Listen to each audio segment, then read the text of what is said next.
Well, everybody, welcome to episode 6. And in episode 6, we're going to continue to clean the chassis, and we're going to talk about this output transformer.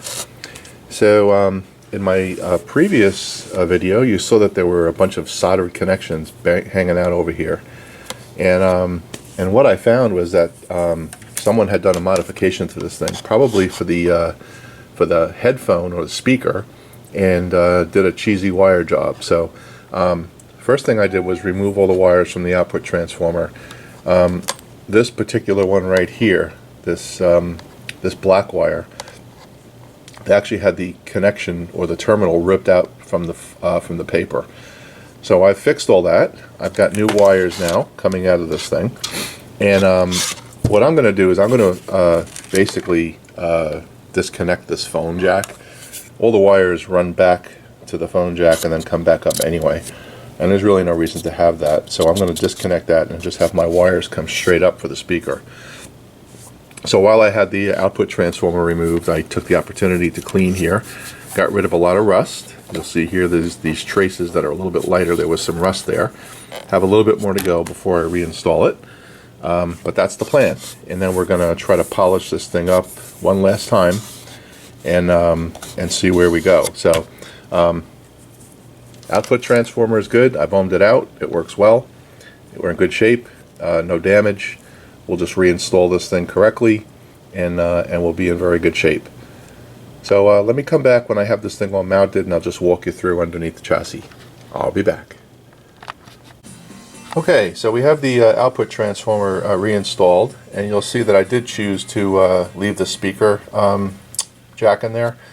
Did that for a few reasons. One, I want to try to keep it authentic. I thought about it and said I didn't want to change it. And two, it's a little bit easier. And I've got everything else wired in, and everything is looking good. Let's flip it over and look at the top and see how that looks. Okay, at the top side, looks good. Everything is nice and neat. And I've got some wires here connected to the speaker because I just want to give it a test run. So let's power up the Variac. Let's see what we get.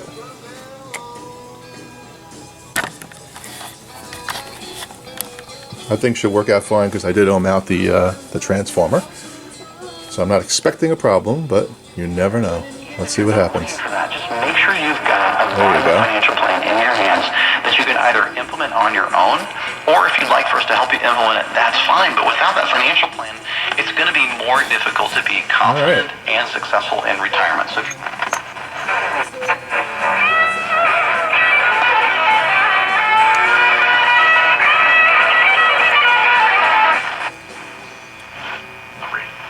remember the mortgage meltdown in 2008? Have you tried to get a mortgage since? It brings you in just. All right. Comprehensive financial plan for you. So we're in good shape. At their offices So Orlando, we're on to the next step. Be right back. Melbourne, or the Village.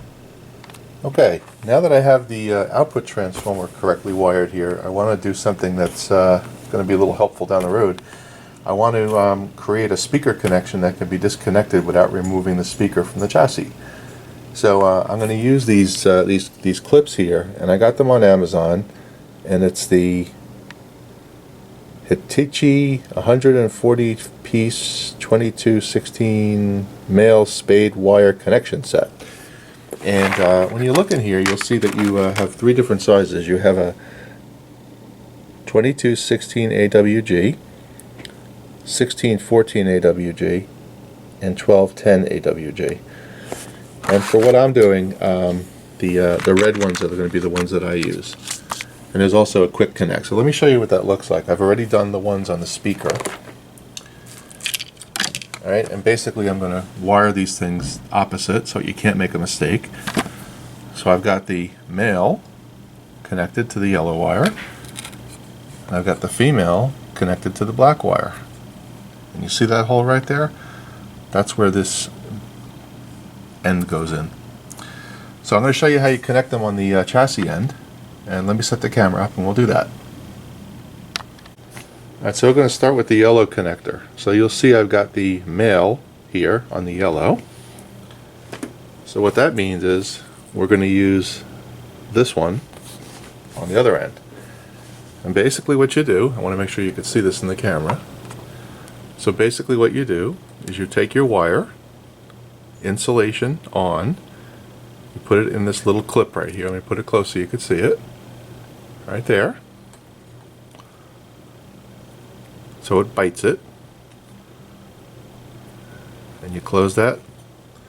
You just take a plier and you clamp it down. And it snaps in. Now, I usually cut the end off.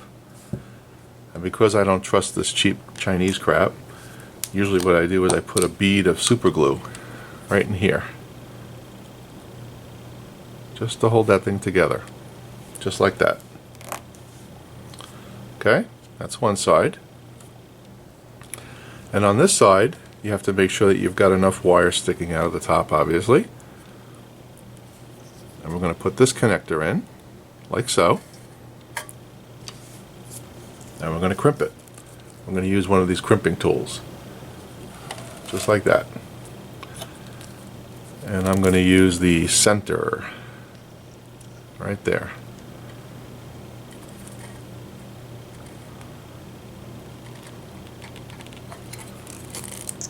Okay, let's see if that holds. Perfect. Okay, so now I've got my speaker connections right here. Perfect. When I put this thing in the chassis and I have my speaker mounted, all I need to do now is plug this in here like this and plug this in here like this, and I'm all set. So I hope you found that useful. I think that's going to be it for this episode. What I'm going to do next, just to show you, is replace these. Let me take the camera off and show you close up. So the next thing for me to do is remove these rubber bushings, these isolators basically, and replace them. There's one here, and there's one here, and that keeps these controls isolated from the chassis. Alright, so we're going to do that next. I have a little more cleanup to do on the chassis.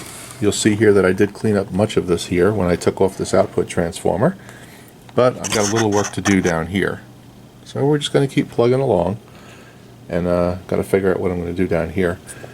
I also greased the tuning capacitor, and it's nice and smooth now. It was a little rough when I first got it. Nice and smooth. I'm going to put some white lithium grease right in here before I wrap this thing up, just to make sure it stays good. And that's where we are. So I'm going to end this video here, and in the next video I'll be able to report how we're doing on the cleaning, and then we're going to talk about an alignment, because I do believe that this radio needs an alignment. Alright, so that's where we are today, folks. So major progress. Now let me show you underneath in case I hadn't done that. I think I did in the last video, but yeah, you've seen all this. So I also need to do some cleanup here, tie wrap some wires together to keep them out of trouble. And we're in great shape. Almost in the home stretch here. Okay? Anyway, that's it for this episode. I'll see you next time. Oh, P.S. In the last video, I was talking about cleaning the chassis, and some of you suggested using steel wool, never dull. I was watching Maslak's video, and he was making some ramen noodles, and I was thinking maybe those noodles would make a great abrasive to clean the chassis. I'm only kidding. But anyway, your suggestions were appreciated, and I'm going to continue to use the navel jelly and the Brasso, but I am going to try the Never Dull because it seems to be something that may be interesting. So we'll see how that goes. Anyway, thanks again for all your help. I'll see you in the next episode.